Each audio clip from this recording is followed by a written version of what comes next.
అపోస్తలుల కార్యములు 15వ అధ్యాయం. కొందరు యూదయ నుండి వచ్చి, మీరు మోషే నియమించిన ఆచారము చొప్పున సున్నతి పొందితేనే గాని రక్షణ పొందలేరని సహోదరులకు బోధించిరి.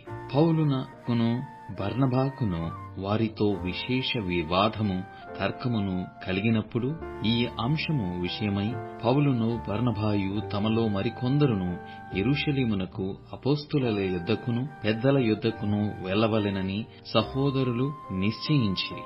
కాబట్టి వారు సంఘము వలన సాగనంపబడి ఫెనీకి సమరయ దేశముల ద్వారా వెళ్ళుచు అన్యజనులు దేవుని వైపు తిరిగిన సంగతి తెలియపరచి సహోదరులకందరికిని మహా సంతోషము కలగజేసిరి. వారు యెరూషలేమునకు రాగా సంఘపు వారును అపోస్తలులను పెద్దలును వారిని చేర్చుకొనిరి.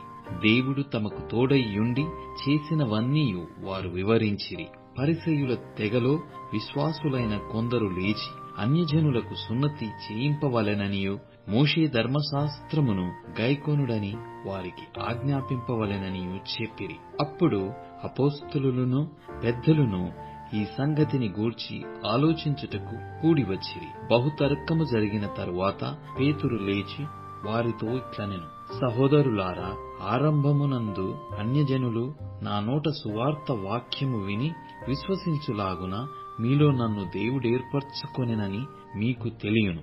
మరియు హృదయములను ఎరిగి దేవుడు మనకు అనుగ్రహించినట్టుగానే వారికిని పరిశుద్ధాత్మను అనుగ్రహించి వారిని గూర్చి సాక్ష్యమిచ్చెను. వారి హృదయములను విశ్వాసము వలన పవిత్రపరచి మనకును వారికిని ఏ భేదమైనను కనపరచలేదు గనుక మన పితరులైనను మనమైనను మోయలేని కాడిని శిష్యుల మెడమీద పెట్టి మీరెందుకు దేవునిని శోధించుచున్నారు? ప్రభు అయిన యేసు కృపచేత మనము రక్షణ పొందుదమని నమ్ముచున్నాము గదా, అలాగే వారును రక్షణ పొందుదురు అనెను.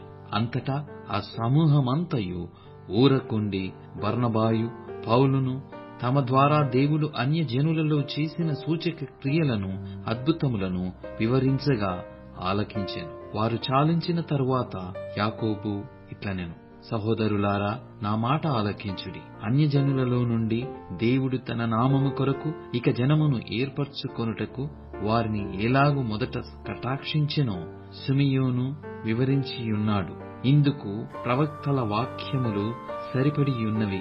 ఎట్లనగా, ఆ తరువాత నేను తిరిగి వచ్చేదను, మనుషులలో కడమవారును నా నామము ఎవరికి పెట్టబడెనో ఆ సమస్తమైన అన్యజనులను ప్రభువును వెదకునట్లు పడిపోయిన దావీదు గుడారమును తిరిగి కట్టెదను. దాని పాడైన వాటిని తిరిగి కట్టి దానిని నిలవబెట్టెదనని అనాది కాలము నుండి ఈ సంగతులను తెలియపరిచిన ప్రభువు సెలవిచ్చుచున్నాడు అని వ్రాయబడియున్నది.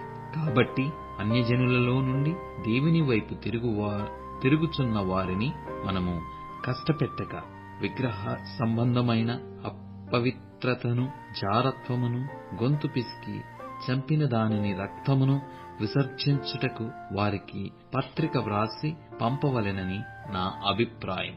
ఏలయనగా సమాజ మందిరములలో ప్రతి విశ్రాంతి దినమున మోషే లేఖనములు చదువుట వలన మునుపటి తరముల నుండి అతని నియమమును ప్రకటించువారు ప్రతి పట్టణములో ఉన్నారని చెప్పెను. అప్పుడు సహోదరులలో ముఖ్యులైన బర్సబ్బా అను మారుపేరు గల యూదాను సీలను తమలో ఏర్పరచుకొని పౌలుతోనూ బర్నబాతోనూ అంతియోకయకు పంపుట యుక్తమని అపోస్తలులకును పెద్దలకును సంఘమంతటికిని తోచెను. వీరు వ్రాసి వారి చేత పంపినదేమనగా, అపోస్తలులను పెద్దలైన సహోదరులను అంతియోకయలోను సిరియలోను కిలికియలోను నివసించుచు అన్యజనులుగా నుండిన సహోదరులకు శుభము.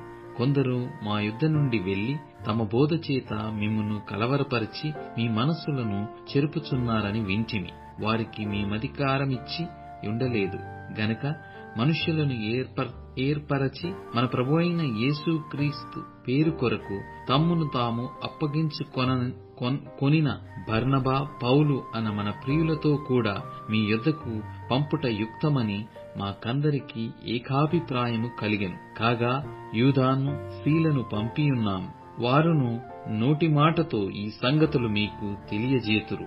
విగ్రహములకు అర్పించిన వాటిని, రక్తమును, గొంతు పిసికి చంపిన దానిని, జారత్వమును విసర్జింపవలెను. ఈ అవశ్యమైన వాటికంటే ఎక్కువైన ఏ భారమును మీ మీద మోపకూడదని పరిశుద్ధాత్మకును మాకును తోచెను. వీటికి దూరముగా ఉండుటకు జాగ్రత్త పడితిరా? అది మీకు మేలు, మీకు క్షేమము కలుగునుగాక.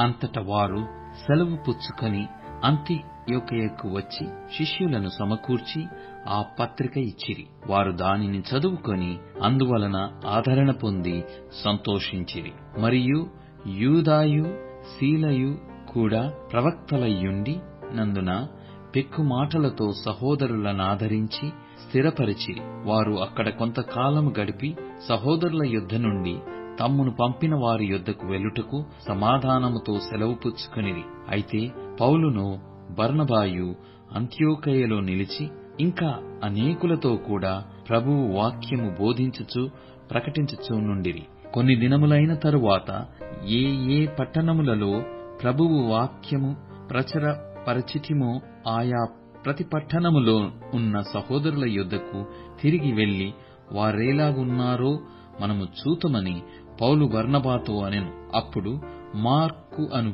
మారుపేరు గల యోహానును వెంటబెట్టుకొని పోవుటకు బర్నబా ఇష్టపడెను. అయితే పౌలు పంపిలియాలో పని కొరకు తమతో కూడా రాక తమ్మును విడిచిన వానిని వెంటబెట్టుకొని పోవుట యుక్తము కాదని తలంచెను. వారిలో తీవ్రమైన వాదము కలిగినందున వారు ఒకనిని ఒకడు విడిచి వేరైపోయిరి. బర్నబా మార్కును వెంటబెట్టుకొని ఓడ ఎక్కి కుప్రకు వెళ్ళెను. పౌలు సీలను ఏర్పరచుకొని సహోదరుల చేత ప్రభువు కృపకు అప్పగింపబడినవాడై బయలుదేరి సంఘములను స్థిరపరచుచు సిరియా, కిలికియా దేశముల ద్వారా సంచారము చేయుచుండెను.